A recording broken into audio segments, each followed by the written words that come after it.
नमस्कार दोस्तों, कैसे हैं आप सब। आज मैं आपके लेके आ चुका हूँ हिंदी के मैराथन। इसलिए मैं आपके लेकर आया हूँ क्योंकि आपके 20 नंबर ना कटें। तो देखिए, ये जो भी इम्पोर्टेंट प्रश्न हैं ये मैं आपके लिए लेके आता हूँ और इनको तैयार ज़रूर कीजिएगा क्योंकि ये जो है मोस्ट इम्पोर्टेंट प्रश्न है। और इसके बाद अगर कोई वीडियो आता है तो वो इसी प्रश्नों का आएगा। इसके बाद आपको और कोई वीडियो देखने की ज़रूरत नहीं पड़ेगी, ठीक है।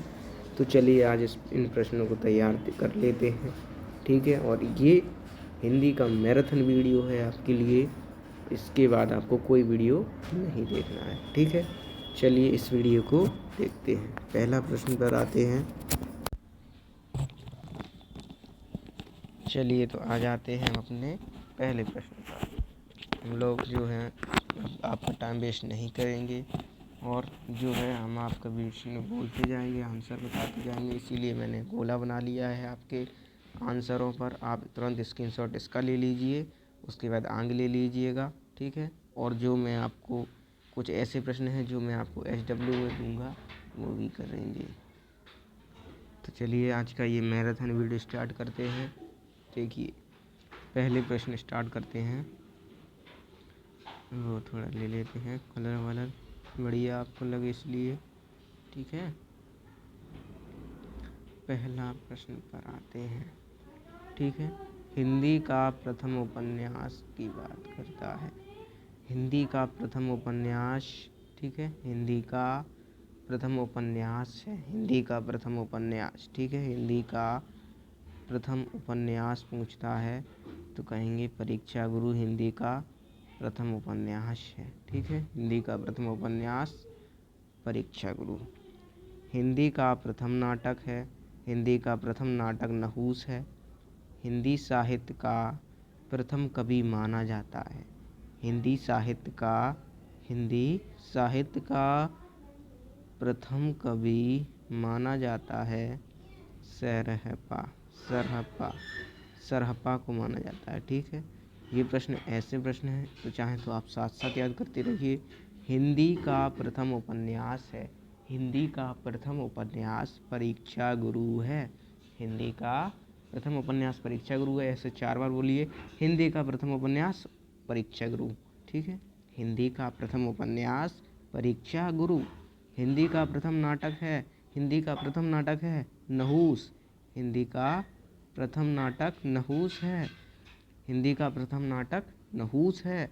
हिंदी साहित्य का प्रथम कवि माना जाता है सरहप्पा को। हिंदी साहित्य का प्रथम कवि माना जाता है सरहप्पा को, ठीक है।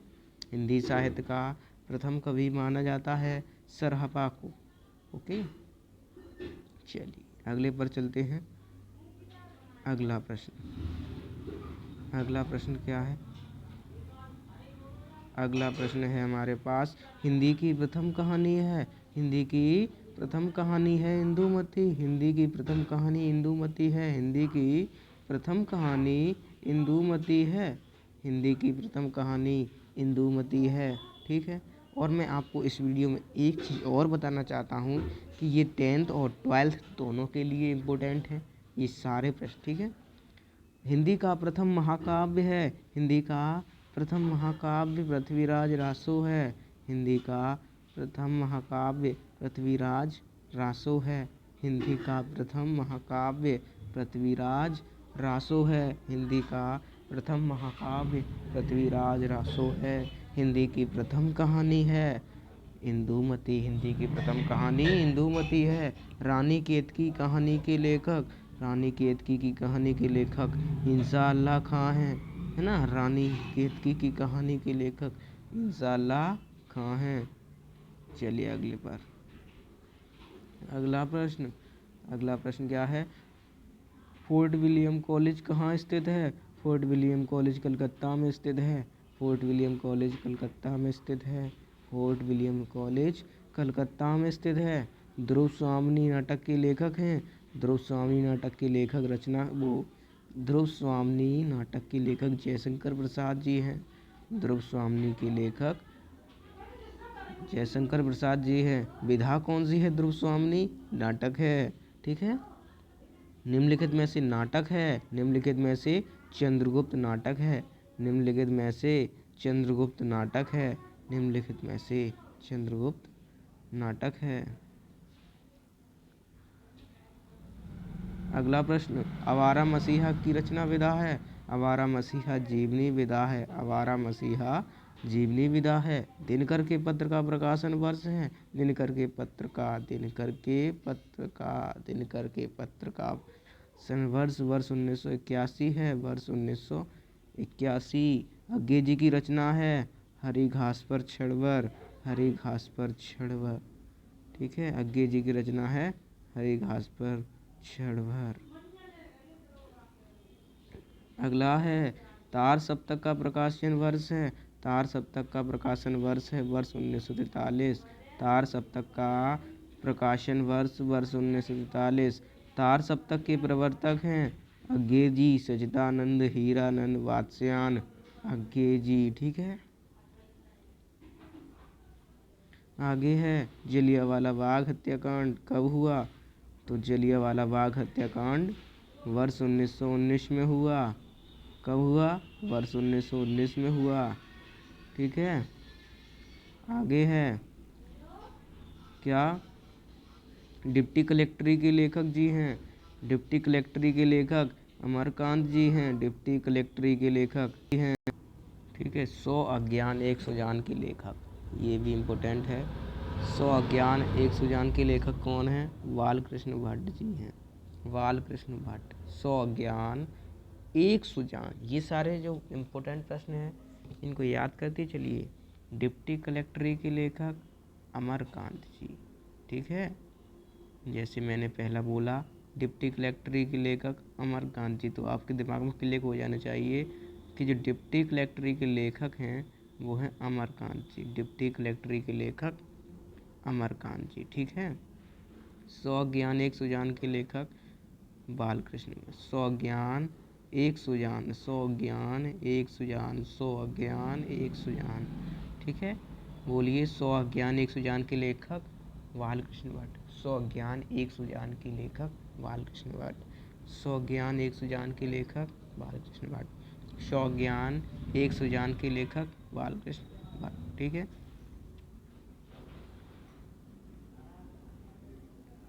अगला प्रश्न, भारत की एकता के लेखक हैं। भारत की एकता के लेखक, भारत की एकता के लेखक जो हैं, देखिए भारत की एकता के लेखक अगर आप गूगल पर सर्च करेंगे तो ये आता है। सही बात तो ये है, ठीक है। तो वैसे अगर आप गूगल पे सर्च करोगे तो डॉक्टर राजेंद्र प्रसाद भी आ जाता है और कुछ भी आ सकता है, लेकिन इसका जो राइट आंसर है वो है वासुदेव शरण अग्रवाल। क्या है? वासुदेव शरण अग्रवाल। तो ये हमारा राइट आंसर हो जाएगा। भारत की एकता के लेखक वासुदेव शरण अग्रवाल। वासुदेव शरण अग्रवाल, ठीक है। भारत की एकता के लेखक वासुदेव शरण अग्रवाल। भारत की एकता के लेखक वासुदेव शरण अग्रवाल।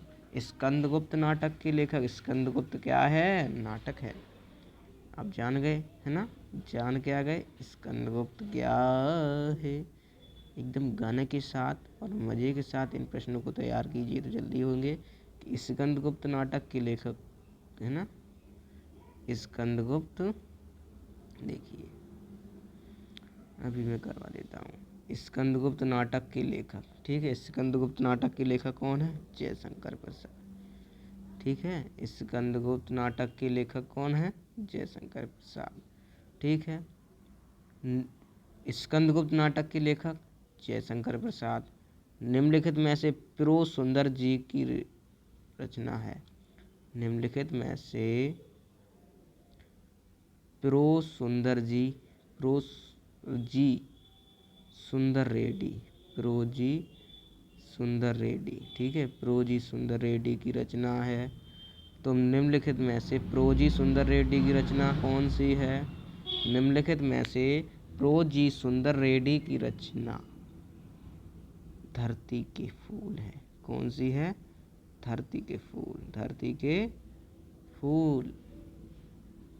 चलिए अगले पर चलते हैं। ये सारे इम्पोर्टेंट प्रश्न हैं, इनको ज़रूर तैयार कर लीजिए, एकदम दिमाग में बैठा लीजिए आप, ठीक है।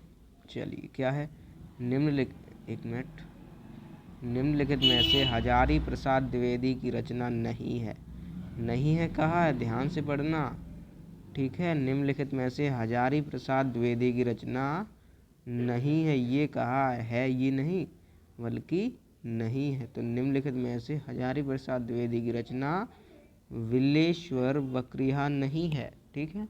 विल्लेश्वर बकरिया नहीं है हजारी प्रसाद द्विवेदी की रचना, ठीक है। खड़ी बोली की प्रथम गद्य रचना किसे माना जाता है, ये आप कमेंट में दीजिएगा मुझे, ठीक है।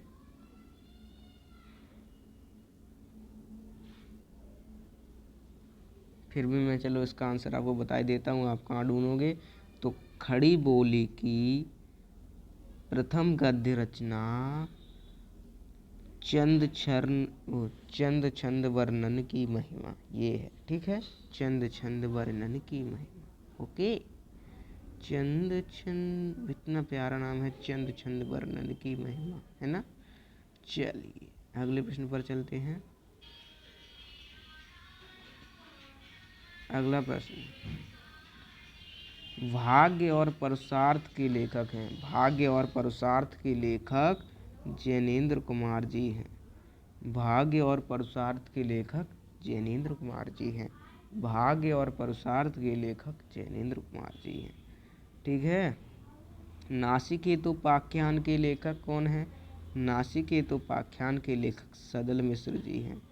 नासिकेतोपाख्यान के लेखक सदल मिश्र जी हैं। नासिकेतोपाख्यान के लेखक सदल मिश्र जी हैं, ठीक है। महावीर प्रसाद द्विवेदी द्वारा रचित संपादित पत्रिका है।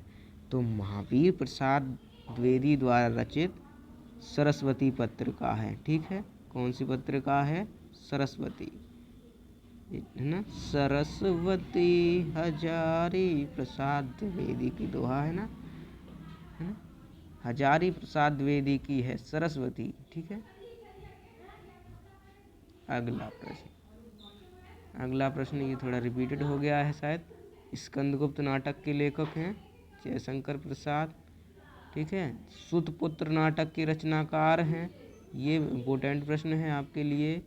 सूतपुत्र नाटक के रचनाकार, सूतपुत्र नाटक के रचनाकार डॉक्टर गंगा सहाय प्रेमी। डॉक्टर गंगा सहाय प्रेमी, डॉक्टर गंगा सहाय प्रेमी। डॉक्टर सूतपुत्र नाटक के रचनाकार डॉक्टर गंगा सहाय प्रेमी। सूतपुत्र क्या है, नाटक है, ठीक है। सूतपुत्र नाटक के रचनाकार डॉक्टर गंगा सहाय प्रेमी। सूतपुत्र नाटक के रचनाकार डॉक्टर गंगा सहाय प्रेमी। ध्रुव स्वामिनी की रचना विधा है।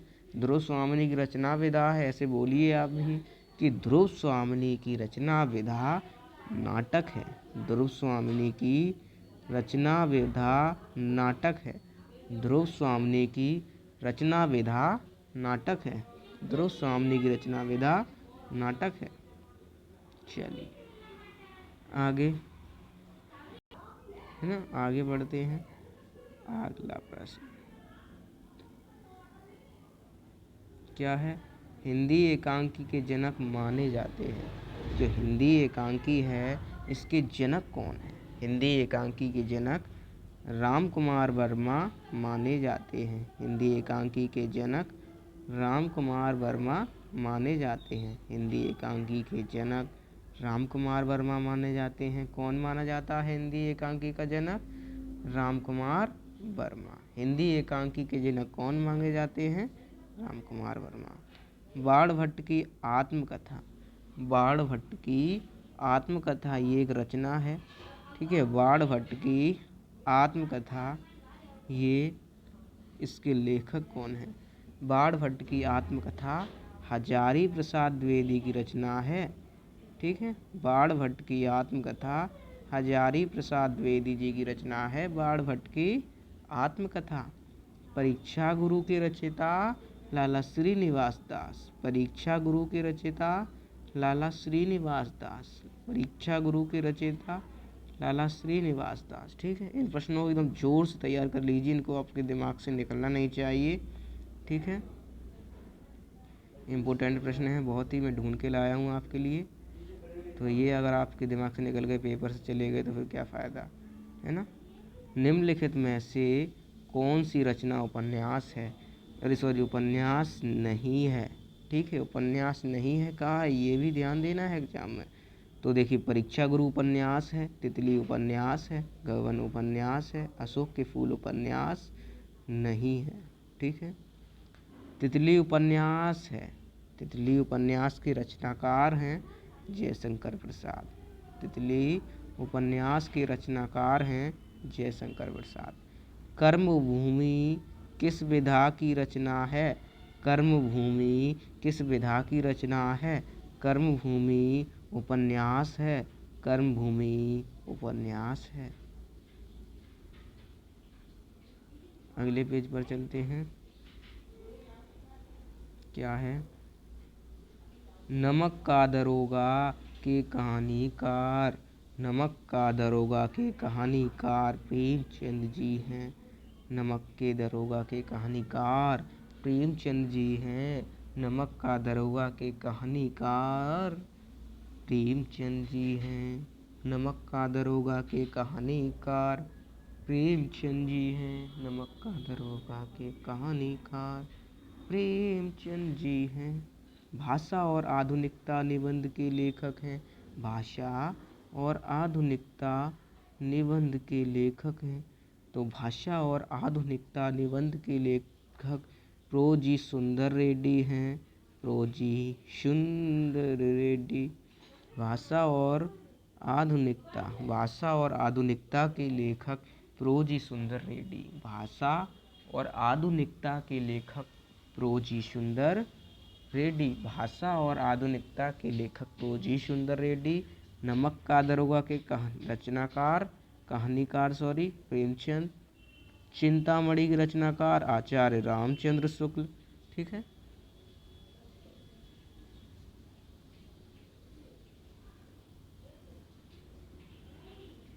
डॉक्टर हजारी प्रसाद द्विवेदी की रचना है। डॉक्टर हजारी प्रसाद द्विवेदी की रचना है कुटुज है। डॉक्टर हजारी प्रसाद द्विवेदी की रचना। अतीत के चलचित्र किस विधा की रचना है, अतीत के चलचित्र संस्मरण विधा की रचना है। अतीत के चलचित्र संस्मरण विधा की रचना है। जीवन और दर्शन के रचनाकार हैं। जीवन और दर्शन के रचनाकार डॉक्टर संपूर्णानंद हैं। जीवन और दर्शन के रचनाकार डॉक्टर संपूर्णानंद जी हैं। जीवन और दर्शन की रचनाकार डॉक्टर संपूर्णानंद जी हैं। डॉक्टर हजारी प्रसाद द्विवेदी की रचना है कुटुज। अतीत के चलचित्र विधा है संस्मरण। जीवन और दर्शन के रचनाकार हैं डॉक्टर संपूर्णानंद। जीवन और दर्शन के रचनाकार। आगे है, यामा रचना है महादेवी वर्मा की। यामा किसकी रचना है, ये मोस्ट इम्पोर्टेंट प्रश्न है आपके लिए। यामा रचना है महादेवी वर्मा की, ठीक है। सुमित्रानंदन पंत की रचना नहीं है। सुमित्रानंदन पंत की रचना रसवंती नहीं है। आनंद कादम्बनी पत्रिका के संपादक थे। आनंद कादम्बनी पत्रिका के संपादक बद्रीनाथ चौधरी थे या हैं भी, ठीक है। आनंद कादम्बनी पत्रिका के संपादक बद्रीनाथ चौधरी हैं। आनंद कादम्बिनी पत्रिका के संपादक बद्री नारायण चौधरी हैं। आनंद कादम्बिनी पत्रिका के संपादक हैं बद्री नारायण चौधरी, ठीक है।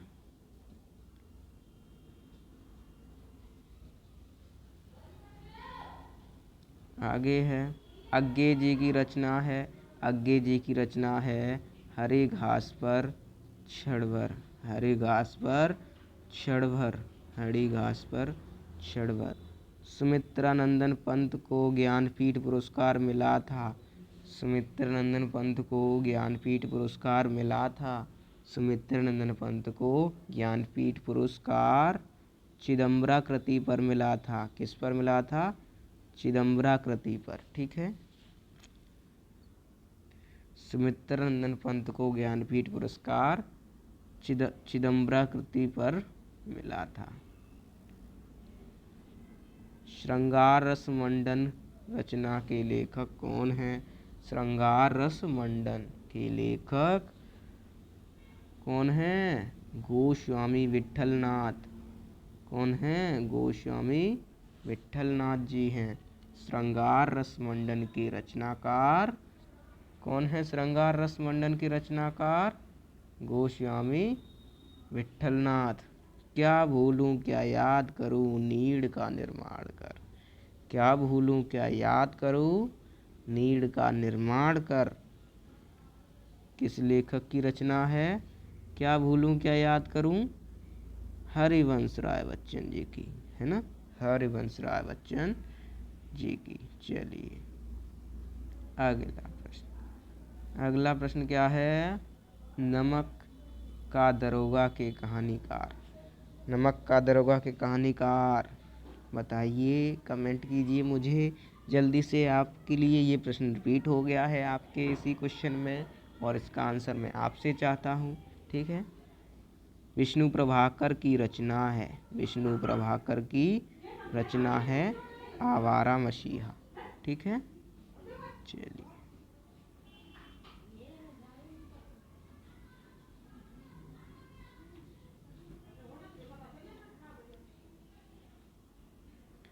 अब आगे बढ़ते हैं। देखिए मैंने यहाँ पर भी आपके लिए इम्पोर्टेंट क्वेश्चन छांटे थे कुछ, तो मैं आपको दिखा देता हूँ। पहला प्रश्न देखिए क्या है? शिक्षा का उद्देश्य। शिक्षा का उद्देश्य निबंध के लेखक हैं। शिक्षा का उद्देश्य निबंध के लेखक कौन हैं? संपूर्णानंद जी। शिक्षा का उद्देश्य निबंध के लेखक संपूर्णानंद जी हैं। ठीक है, अगले प्रश्न पर चलते हैं। अगला प्रश्न है लल्लू लाल की रचना है। लल्लू लाल की रचना है प्रेम सागर। लल्लू लाल की रचना कौन सी है? प्रेम सागर है लल्लू लाल की। ठीक है, लल्लू लाल की रचना प्रेम सागर है। अगला है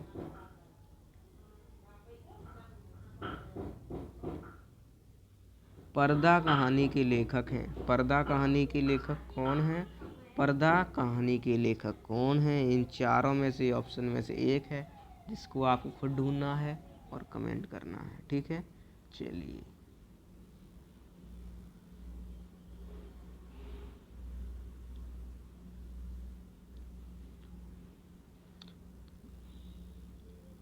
मैंने कहा क्यों आप पे छोड़ूं, बता ही देता हूँ आपको, मैं आपको परेशान थोड़ी ना करूँगा। तो पर्दा कहानी के लेखक कौन हैं? पर्दा कहानी के लेखक दो हैं, पर्दा कहानी के लेखक एक हैं, वो हैं यशपाल। ठीक है, पर्दा कहानी के लेखक यशपाल जी हैं। ओके, चलिए उसके बाद अगला है आवारा मसीहा के रचनाकार हैं। ठीक है, तो आवारा मसीहा के रचनाकार विष्णु प्रभाकर जी हैं। नॉट कन्फ्यूजन आपके माइंड में। ठीक है, बाण भट्ट की आत्मकथा के लेखक कौन हैं? बताइए मुझे। तो बाण भट्ट की आत्मकथा के लेखक कौन हैं? हजारी प्रसाद द्विवेदी। यहाँ पे ऑप्शन थोड़ा छुप गया है, चलिए मैं आपको उस पेज पे दिखा देता हूँ। ठीक है,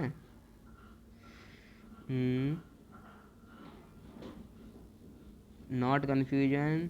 आपके दिमाग में ये कन्फ्यूजन हो सकती है कि बाण भट्ट की आत्मकथा के लेखक महावीर प्रसाद द्विवेदी, लेकिन ये बिल्कुल गलत हो जाएगा आपके लिए। ठीक है, ये आपके लिए बिल्कुल गलत हो जाएगा, इसलिए इस पर टिक ना करने की भूल ना करें। इसका राइट आंसर हो जाएगा हजारी प्रसाद द्विवेदी। ठीक है, चलिए अगले पर चलते हैं। अब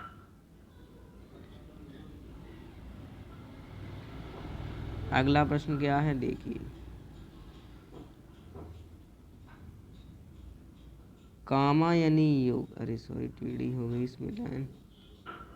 क्या है? कामायनी किस युग की रचना है, ये पूछा गया है। तो कामायनी किस युग की रचना है बताइए, कमेंट करिए मुझे जल्दी से। कामायनी छायावादी युग की रचना है। उसके लिए ये दो प्रश्न मैंने आपके लिए कमेंट में छोड़ रखे हैं, इसलिए इसका आंसर आपको देना है। लेकिन निम्नलिखित में से कवियों में से कौन प्रगतिवादी युग का है? ये प्रगतिवादी के हैं या ये हैं, आपको कमेंट करके बताना है मुझे, ठीक है। चलिए जल्दी से कमेंट करिए मुझे, अभी के अभी वीडियो पॉज करिए, ओके। और ये भी बताना है, ये भी इम्पोर्टेंट प्रश्न है, तार सप्तक का प्रकाशन वर्ष है। तार सप्तक का प्रकाशन वर्ष 1941 है, वर्ष 1954 है। ये सारे अभी पीछे मैं रिपीट कर चुका हूँ, उन प्रश्नों को देख लीजिए चाहे तो, या फिर आप ढूंढ के दीजिए। द्विवेदी युग की रचना है, कौन सी रचना है उस तरफ दिखाएंगे अभी, ठीक है।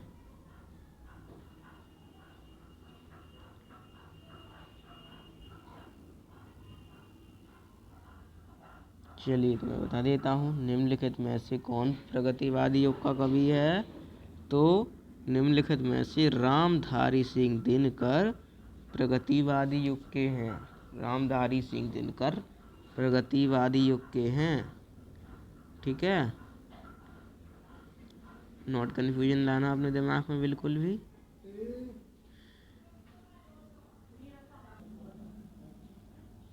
देखिए, एक मिनट,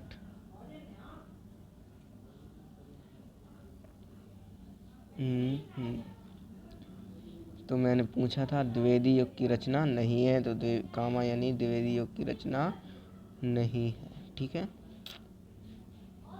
अगला प्रश्न है, निम्नलिखित में से कौन सी कृति महाकाव्य नहीं है? तो मामा कृति महाकाव्य नहीं है, ठीक है।